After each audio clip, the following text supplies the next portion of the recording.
So today I swiped up on one of my little shawty's Instagram stories, right? And I said something along the lines of like, you fine as hell, are you so handsome? I don't know, something, gassing them up though. Now, mind y'all, this is the same little shit that been trying to link up with me for like at least over a year, right? Huh? But we've never linked up. And we're never gonna link up. But he doesn't know that. You see, one thing I like to do with all my little shits is boost their egos up every like 1 or 2 weeks, just to keep them interested. I don't want y'all, but you don't need to be nowhere else either. Think about it like this. Let's say you're addicted to apples. You love apples. You can get apples from anywhere, but for some reason, you only love my apples. And I happen to grow apples. So every so often, I give you one apple just so you're happy because you absolutely love my apples. Let's say I give you a basket of my apples. When would I see you again? Who knows? But if I give you just one apple and then don't give you any apples for a period of time, you're going to be knocking at my door maybe once or twice a week. And every time you don't get your apples and you're about to go look for new apples from somebody else, I open my door and I give you an apple just so that you can stay a little bit longer to wait for the next apple. Ladies and gentlemen, this is called breadcrumbing. You're welcome. Good night. I have a 6 a.m. Pilates class and it is 4:41. Bye. So today I swiped up on one of my little shawty's Instagram. Okay. This is why I said in one of my previous videos, stop subscribing to women online, especially if you already have a girlfriend. This is what it looks like behind the screen. She called you one of her little shits that she gives weekly apples to. Breadcrumbs. And what is the point of the breadcrumbing? It's to keep you in the friend zone, my friend. She'll keep you in her back pocket until you prove useful. If she sees you giving attention to someone else, she'll spring into action and give you one apple. Maybe she'll dance on you at a party. Maybe it's a flirtatious reply online for the world to see, confusing you back into the false pursuit. Guys, stay out of the friend zones. Nothing good comes out of it. Okay, let's take a look at the comments. This is called manipulation. I don't know. Well, yeah, you do know. It is manipulation, big time. I don't want y'all, but you don't need to be nowhere else is crazy. It's crazy. Yeah, it's kind of psychotic if you ask me. Shorty the coach, GM in the starting lineup, you name it. She's just a bad person. Breadcrumbing. Every little villain is light skinned. That's funny. You gotta keep him wanting without getting. Oh, so you're a fellow manipulator. So this is the tactic they use in their real life day to day. Just use people without giving them nothing back in return. I honestly don't know how these people go online and just show their face and talk like this. It's gonna come back around and bite you. On to the next. Okay, here is a numbered list of all the reasons you shouldn't go into sex work, and your choice to go into sex work would be a bad one. Okay. Number 1, the amount of sexual harassment that you receive from men is going to be tripled, if not quintupled, if not tenfold what it used to be.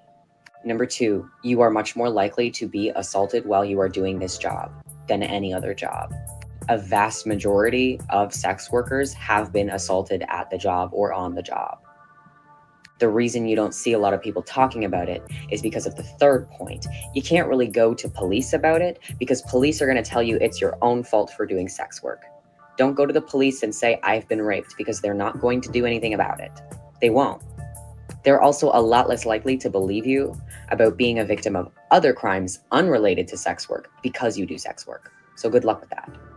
Medical professionals are not going to look at you the same. They're going to say that you did it to yourself. They're going to dismiss you. If you have mental health problems, you will be outright refused treatment, or you will be stigmatized, stereotyped, and given a misdiagnosis. Number 5, you're very likely to catch STIs from this or get injuries from your clients while doing sex work. Number 6, you're likely to get followed home. You're likely to get stalked. And again, you're likely to get raped because of sex work. So, yeah.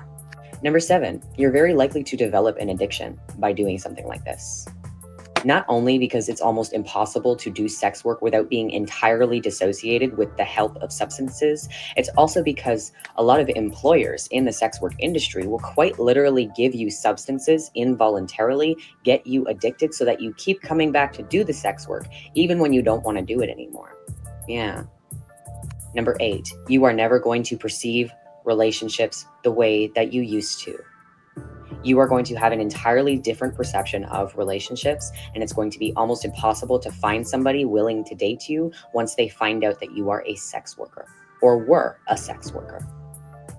Number 9, the men in your life will never look at you the same. Your family will never look at you the same. Yeah.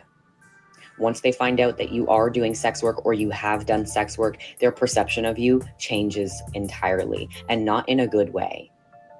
Number 10, it takes a huge hit on your mental health and your self-confidence and your self-worth. And it's going to take you years and years of therapy to be able to fix that after doing sex work.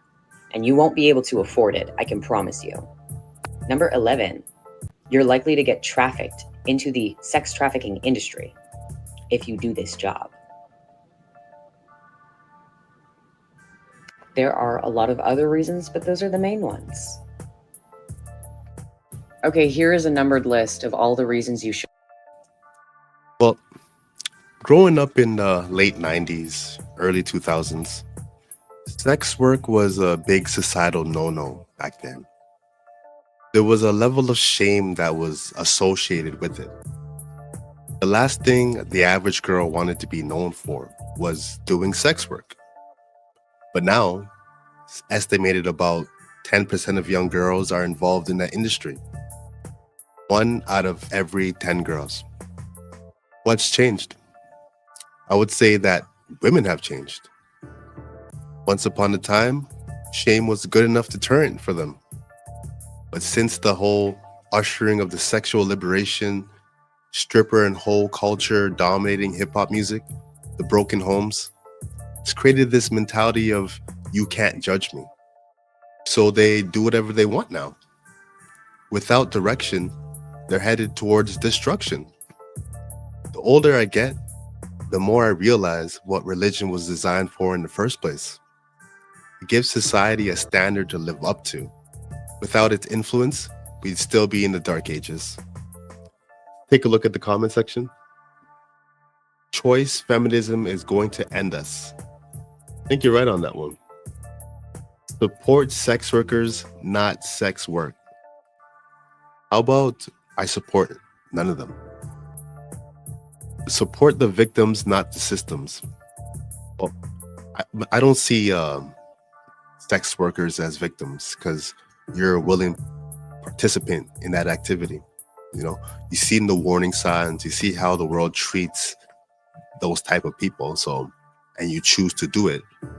Then I don't see you as a victim at that point. Unpopular opinion, corn is the worst thing we ever created. No, that wouldn't be the case. But it is a detriment to mankind. The way that we view one another and the way that we see sex. On to the next one. Something I realized a long time ago is that women are not allowed to be ugly. Stop the cap. Stop the cap right now. Stop the cap. Like, being an ugly woman is unforgivable in society. No matter what you have, what you've accomplished, what you've done, what you succeeded in, if you are unattractive, men will punish you for that. And it's funny because you never hear stuff like medium ugly girls, stuff like that. Nobody talks about that because to be considered an ugly woman in society is like the worst sin you can commit. You aren't allowed to be unattractive. You have to try to attain some kind of level of attraction to be seen as a good person or a good woman. And people make it seem like when I say that I'm being ridiculous, but have you guys seen how they treat people how they treat women that they deem unattractive? Like, I can't be the only one seeing that. Something I realized a long time ago is that women are not allowed to be ugly. Honestly, I don't see what she sees. I see unattractive girls be put into high positions all the time. Nobody punishes women for being ugly. It's actually the opposite. I've seen women rate unattractive women tens. She says men will punish women for being unattractive. No, it's more like the guy she wants doesn't want her back. That's not punishment. That's just what it is. If your face isn't the greatest, you can work on your body.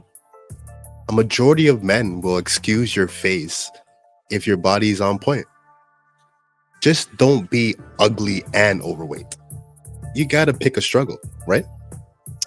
And even then, somebody will still pick you. It might not be the man you want, but at least it's something. On the flip side, though, if you're an ugly broke man, chances of you finding someone is way harder than an ugly broke chick. At the minimum, all women have to do is be feminine and friendly, and the vast majority of men will treat her good. Control what you can control, like weight and attitude, and everything will be fine. All right, let's take a look at the comment section.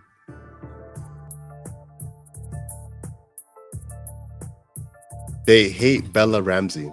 Sorry, I don't know who that is. They tore Kat Dennings up. I remember. I don't remember her either.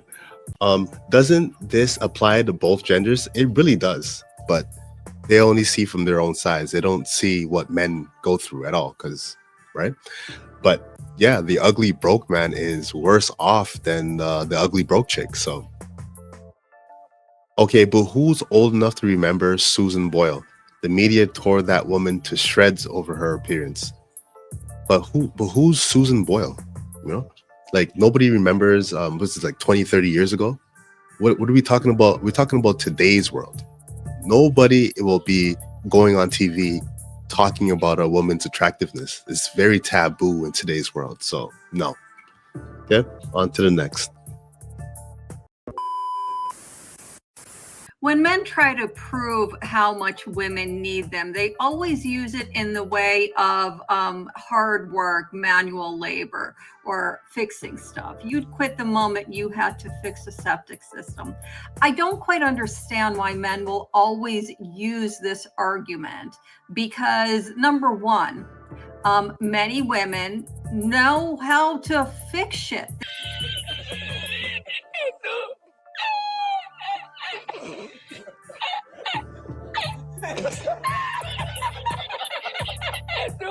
There's women in the trades. There's women who are handy. Number two, we can hire someone. Serious? And actually, number three, many men have to hire someone. I really don't understand why men are trying to market themselves as the fixer of all things.